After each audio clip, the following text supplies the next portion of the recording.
Okay, so welcome to the TRRA webinar for December. So we're just going to be going over the main focus areas.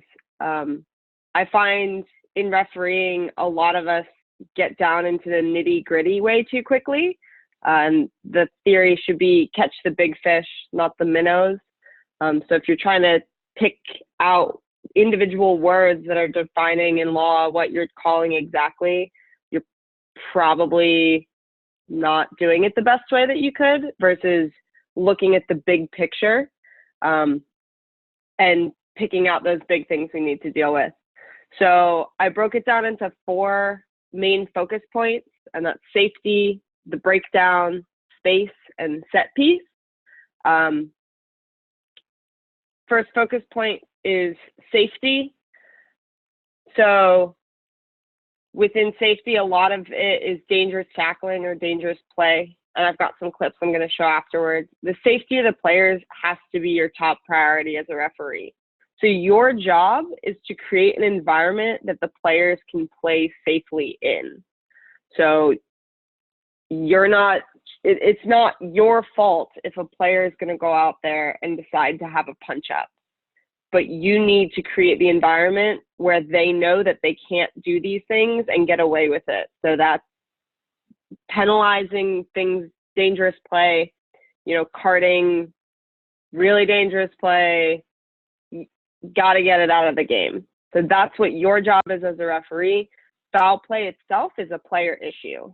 So if someone goes out there and wants to shoulder charge somebody to the face, that's a player problem. That we don't look at that and say like, oh, you're a bad referee because you gave a red card. That's a player issue. It needs to get out of the game. Now, if you let it go on early in the game and then the player doesn't have a clear expectation that like, oh, I'm not allowed to wring somebody by the neck because everyone's been doing it and getting away with it, that's when we start looking at the referee and being like, well, what could you have done better to tell these players, no, you can't do that. So we're going to look at the first clip is no wrap. So in this clip, we've got a player doesn't even attempt to wrap, and he just leads directly with the shoulder. So I'm going to play it, and then I'm going to play it through again, slowed down, because it happens very, very quickly. So you can see right there, orange, he's got his arm tucked behind his shoulder, and he hits the white player directly with the shoulder. No attempt to wrap. Got to penalize that. Do you guys need that bigger? Like, do you need it full screen, or is that good enough? Let me know. Full screen would be helpful on my side, Cap. Full screen will be helpful. Okay. Try that again. I can do that.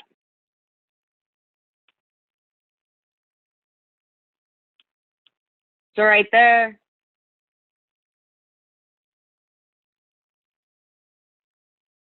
see the orange player going in with the shoulder and just shoulder charge the white player.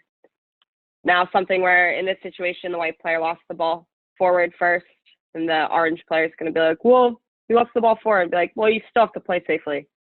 So the referee there correctly penalizes that. The next thing we have is the late tackle. So you can watch this.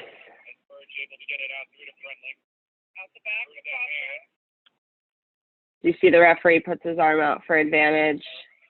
Now, this is just dangerous because the blue player has passed the ball and isn't expecting to get hit. And so that's where most of your injuries can come from, is when a player is not expecting to get hit and gets hit. So that's a big safety concern.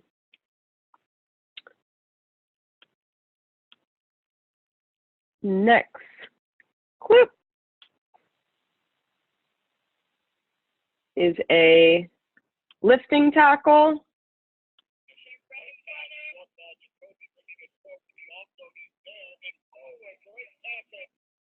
So in this clip,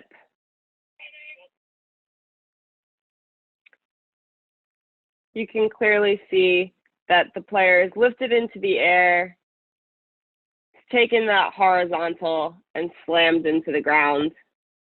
Now, obviously, the ball carrier can't do anything to protect themselves when they're in the air, so it all goes on to the tackler. In this situation, she's lifted, hits the horizontal, and then is lowered onto her back and butt, so it's a yellow card.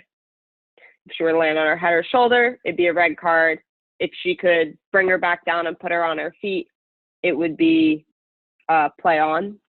And the difference between this and a momentum hit, which you can see sometimes, like players get put into the air because they're just driven back so quickly, is in this situation, she is clearly lifted up off the ground. So it's that lifting and turning beyond the horizontal that should trigger in your mind. And then the last one we have, the dangerous tackle. No, all the clips are not from the WPL finals. It was just really good film.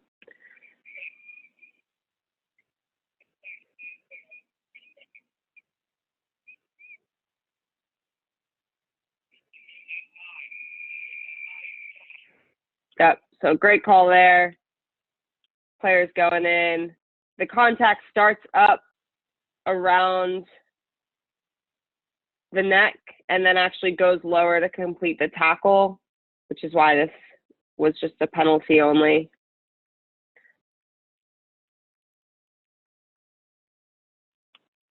So anything like that, get it out of the game, blow your whistle.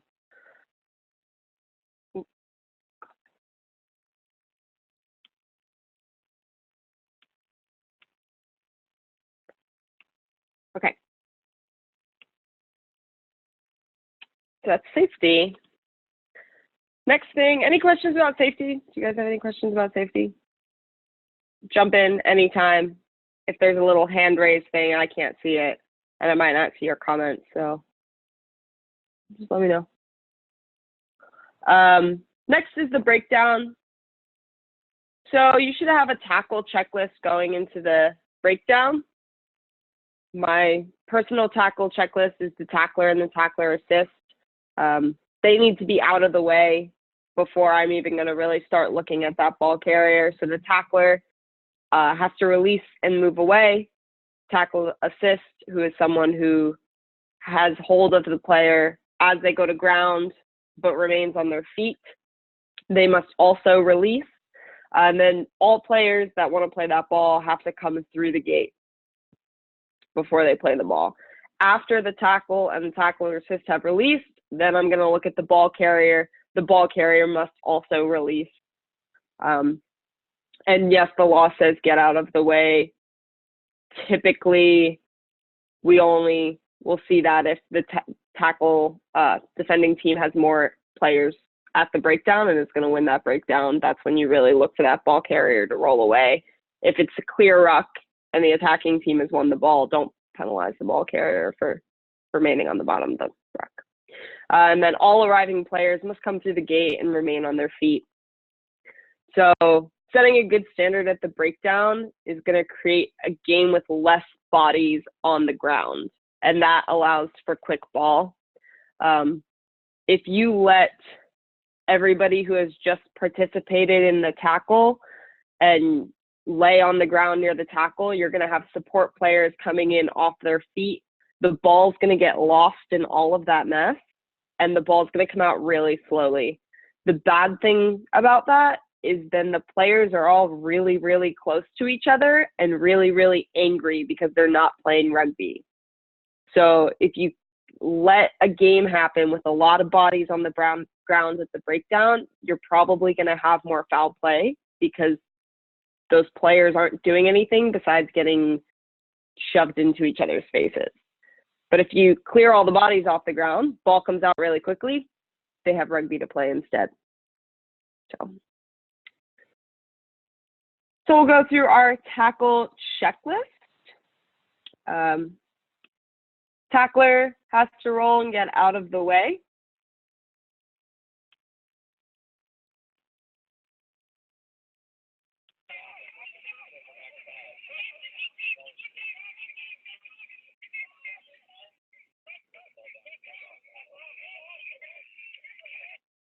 So pretty clear there. You see the red player is on the totally wrong side of the breakdown.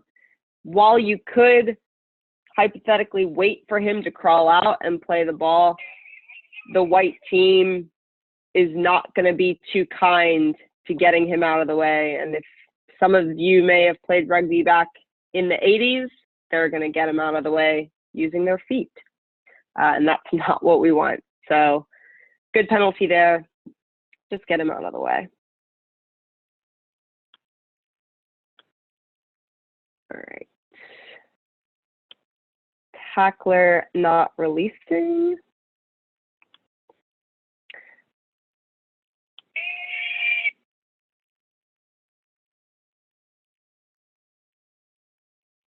So a tackle had been made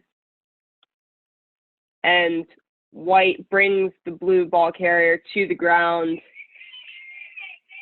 White 8 is remaining on his feet there. He still has a hold of the ball after the tackle has been completed and yanks it out.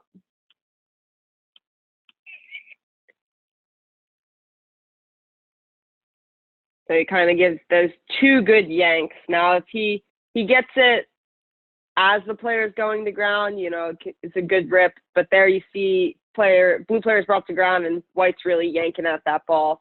Tackler assist, even if he remains on his feet, got to release that.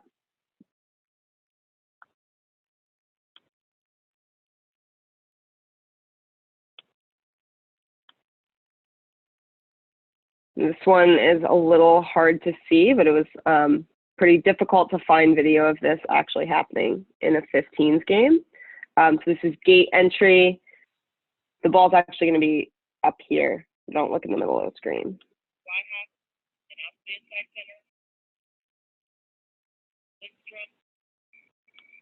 So the white tackler over here comes in and just doesn't come in through the gate. Tackle assist, right? You've got to come in straight through that gate to play the ball. One key thing is we're looking at a camera angle view and you can just see their butt not coming in through the gate. So tackle assist has to come back through the gate. Tackler has to come back through the gate.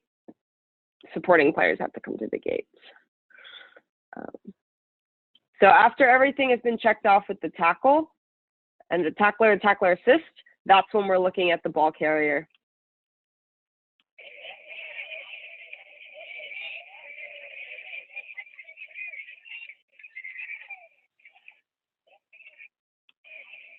So white makes a pretty dominant tackle here. All the white players are out of the game. White poacher goes in, got hands on the ball. He doesn't go to ground first. He's in a really strong body position, survives the clean out, and he's rewarded. So it's another thing I don't really want to go too because we're just doing the focus areas right now, but for that turnover to really be awarded, the poacher has to do everything right. They've got to remain in that good body position. They can't go to ground first. They've got to have a good hold of that ball, and they must survive the clean out to be rewarded for the poach. You can't just kind of have fingertips on it and then get cleaned off and say, oh, not releasing. Really got to have that. So ball carrier not releasing.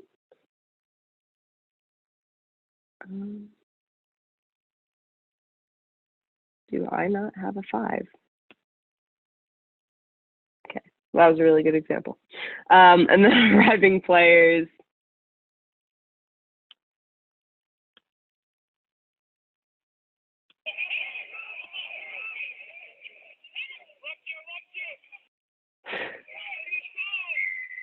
So again, that's a pretty clear one. This white player right here does not come through the gate of that breakdown, and he takes out a black player who is in legally. So you can even see the reactions of the players. If you let things like that go, the players are going to get frustrated, and they're going to take it out in ways that then you have to deal with. And then last clip for the breakdown, offbeat.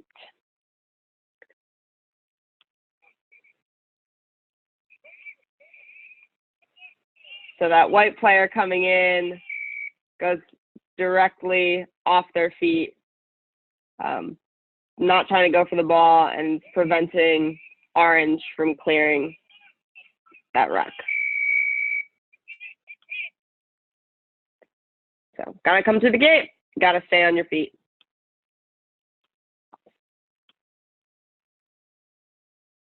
Yeah, so that is the breakdown in a nutshell.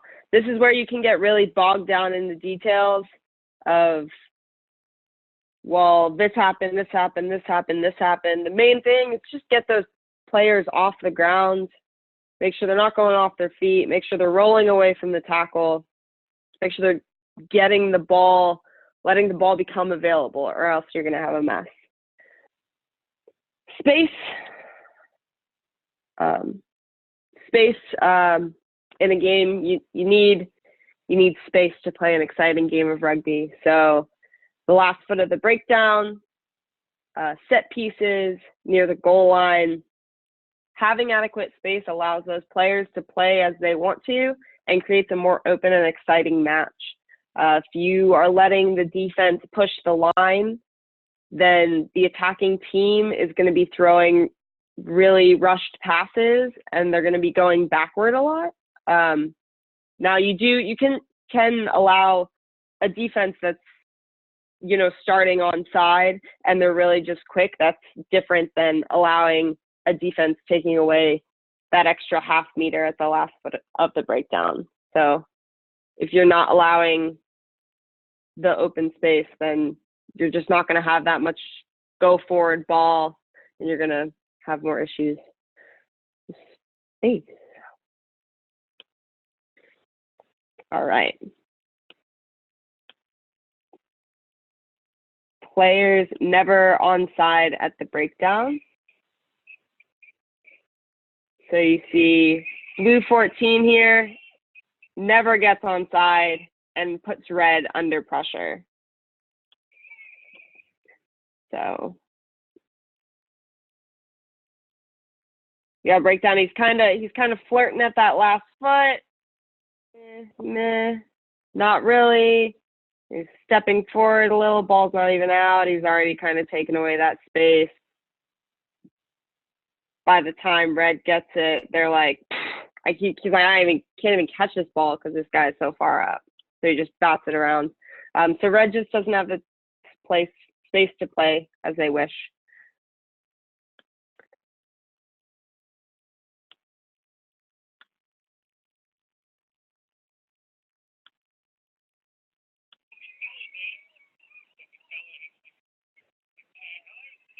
In this clip, ball's not even out, and Gray jumps up early. So that 9 doesn't have an option. She just has to take it and go. That's not the option she wants to do. By making sure that those players start on side and do not start running up until that ball is out, you're going to have really good space in the game, and you're going to have a lot of really exciting rugby. Offside at the set piece, this is a really challenging one to catch. If you've got a game with assistant referees, this is something the assistant referees can really help out on. This is also really valuable because while it may seem like it doesn't affect much, because at a line out, the attacking team is going to have, 20 meters of space to play with, it can really cut down on their options of what they were going to do.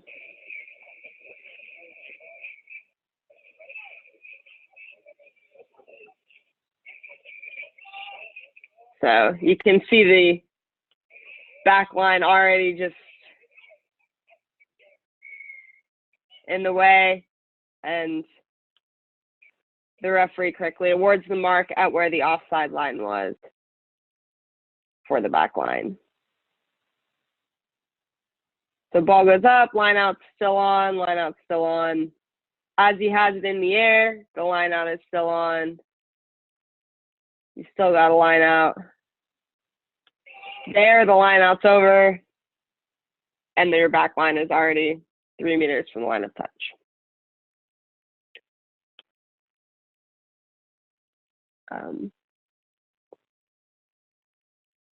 Space at the goal line. Again, this is a pretty challenging thing to find a good clip on. So this is a little hard to see, but it's a good call. You've got a team attacking at the goal line, and your blue and white support here has hands on the ground beyond that offside line.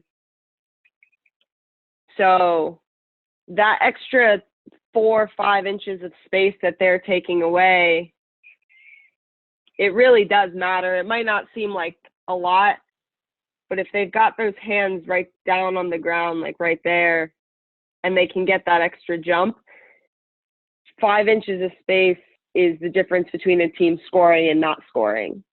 As we all know, that can be a major, major difference in a match.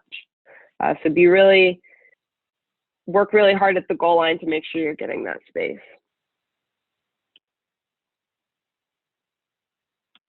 Cool. Space. And then the set piece, I think we could go all day, right, on the nuances of the set piece. The main things I want to focus on are setup and safety. Once again, you've got to prioritize the safety of the players. So we're just going to go with scrum and line out. A slow, safe setup with the scrum and line out gives clear expectations to the team of what is allowed and what is not.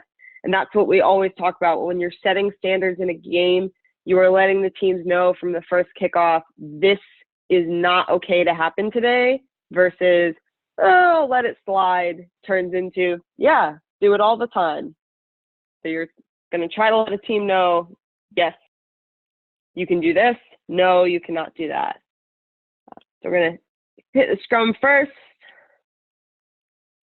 Scrum setup.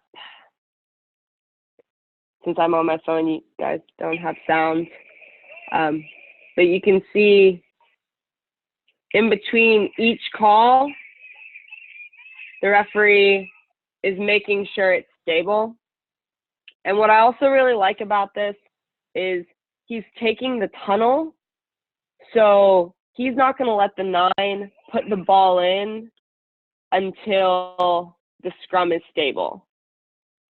9 has to wait back, wait back, wait back. Each call, he asks them to bind. He's making sure everyone has settled, feet are stable, they're holding their own body weight, and then he calls set. They can come together. Once they're set and stable, then he's going to back away and he's going to let that 9 in. See how long it's taking? I slowed it down and it's like, it's a nice long setup.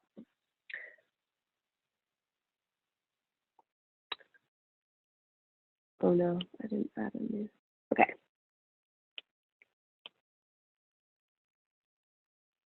This is another really good setup once again. I'm going to fast forward just to get to the good stuff. The crouch. It's all just really nice and slow. He's not kind of like crossline set. He's making sure that the teams are stable on each call. Scrum safety. Look, if you don't even know what's going on in the scrum and it's terrifying you because the props are all really good, just know how to identify the biggest safety moments in the scrum. Just make sure you're trying to keep those players safe, even if you're not sure what the problems are.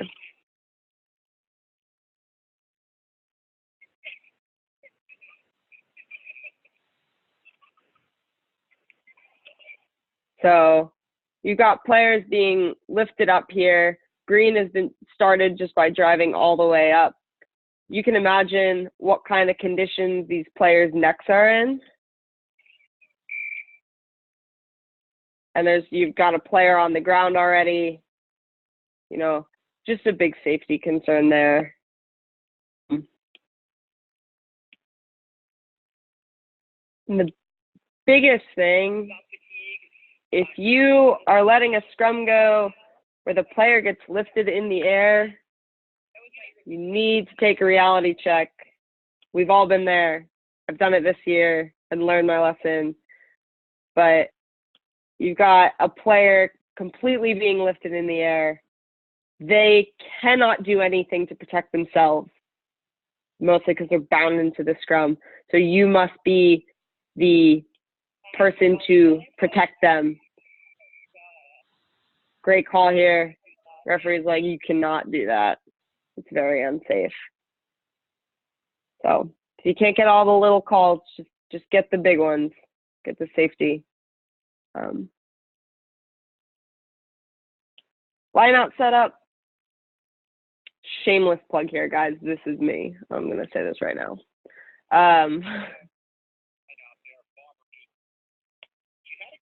So you want to make sure you're setting a good gap, keeping the expectations for each team. See Gold's getting ready to throw the ball here. If it's your first line out, just be like, no, just wait for a second. I want to make sure this is good. Don't let them bully you into throwing the line out quickly and you just let them go because you don't want to stop the game. Be like, no, hold on a second. Let me just finish my setup. Great, we got that space. Everyone's got that space. We got a nice, good tunnel. We're in business. And then line out safety. Not something you see a lot, but it is a big safety concern whenever a player's in the air.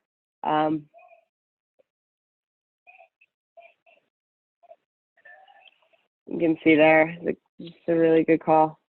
Black throws ball in. Red gets an arm hooked around the black jumper, and he pulls him down as he's in the air. That can end really, really, really badly for the player in the air. So you need to make sure, quick penalty.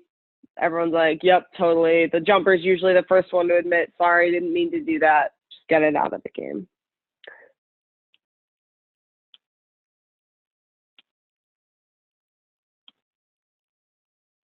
So that is the basics on set piece. So just to go over it again, player safety, main thing, got to keep those players safe. They are the ones, you're the one that they're looking at. Foul play, get it out of the game. You got to protect them. Just it's not your issue. If the players are trying to like kill each other in the match, don't think that we're all going to judge you because you have 4 red cards. If 4 people went out there and wanted to fight, just get them off the field. Breakdown, once again, setting a really good standard at the breakdown, less bodies on the ground. It allows for quick ball and it gives a really quick game. And the players are playing rugby instead of getting mad. Space, having the space that the players want, then they can play the ball however they want to, and you'll have a more open and exciting match. Again, it'll be quicker. You'll usually have less handling errors. You usually have less scrums, all tied together, and that's just from giving them space.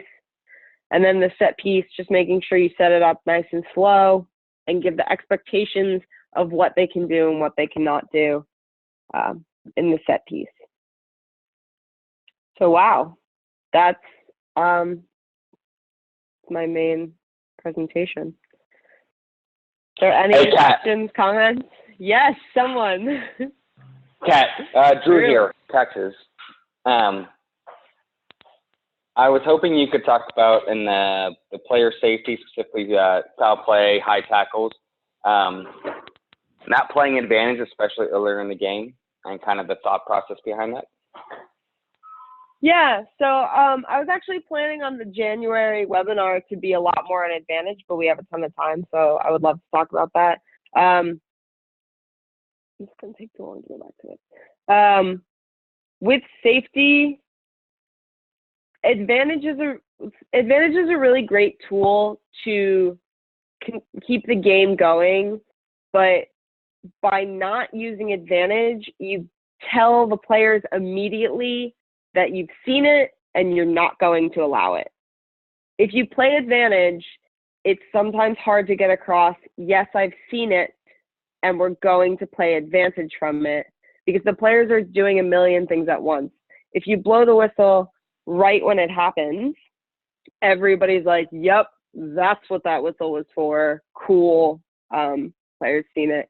And I actually, once again, have a clip of my own match this past weekend that had a really good example of that.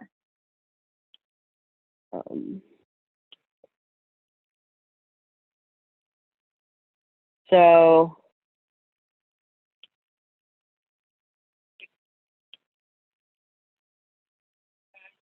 you've got a player, yeah, maybe running by herself,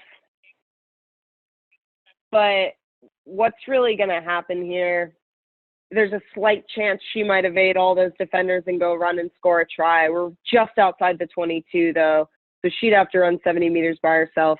And if I let her run even to the 10 and then get tackled and come back for the penalty, chances are everyone's going to forget what that penalty was for, versus it happens right here, blow the whistle. Players are like, yep, got it. I grabbed her, hit her neck. That's not cool.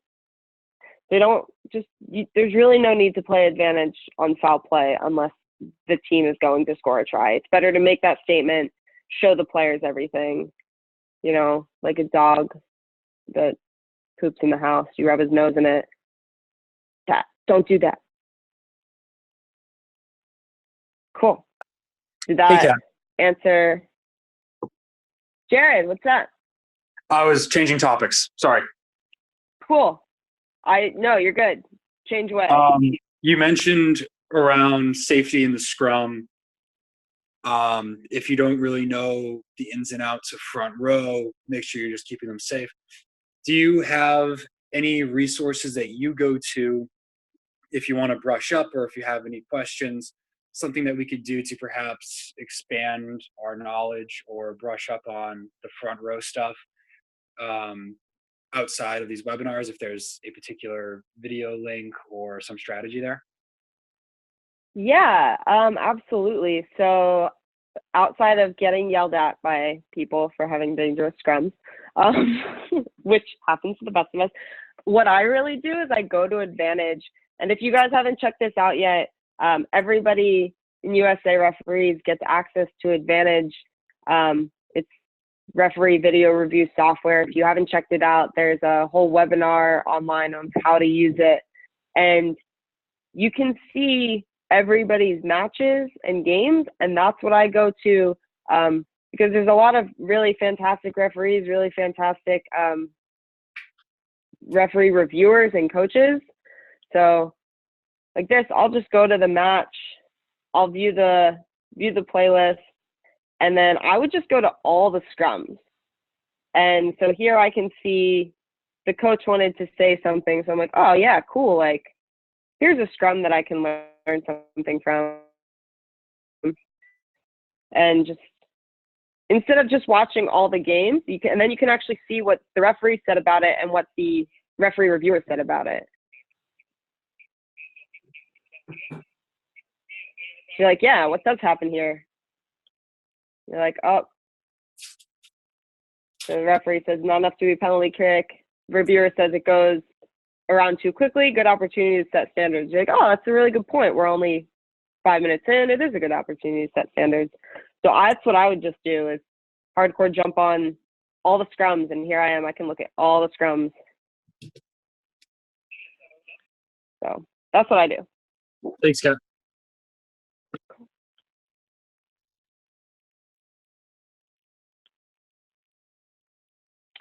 Anyone else? Questions?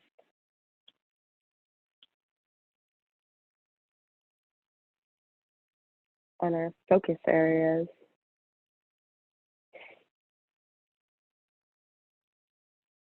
Cool. So really, what I want to challenge everyone to do is to not overthink when you're refereeing and not get bogged down in the little details.